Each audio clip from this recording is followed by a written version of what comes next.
happens is in 1866, as a result of Johnson's stupidity and intransigence, Congress adopts its own Reconstruction program, and then in 67, but on the issues we've been talking about, they passed two measures which are critical measures in American history. One is the Civil Rights Act of 1866. This is the birth of civil rights. You want to know where civil rights comes from? 1866.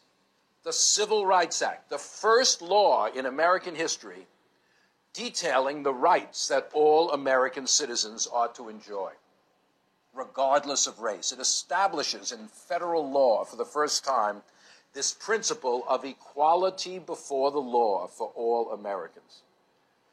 It lists the basic rights: the right to own property, the right to testify in court, the right to sign a contract, the right not to have one set of laws for white people and one set of laws for black people. It doesn't mention the right to vote. That's a political right, not a civil right.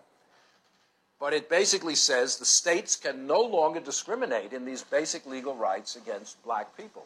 An astounding change in American law from just a few years earlier. The Civil Rights Act of 1866 is still on the books. It's a melancholy reflection that in some ways the Civil Rights Act of 1866 is a stronger law than the Civil Rights Act of 1964, which is supposed to be the high point of the civil rights movement. In other words, it took the nation 100 years to get back to the point we had reached in 1866. So don't tell me that the history of the United States is just progress all the time. There's a lot of retrogression, too. It took us a century to get back to where we started from in terms of the rights of African American people.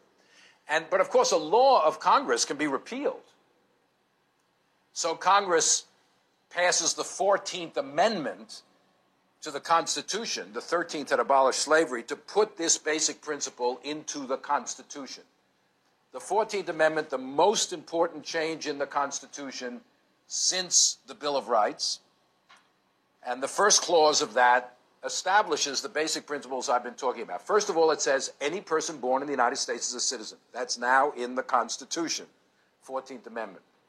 Second of all, no state can deprive any of these citizens of life or liberty or the due process or the equal protection of the law.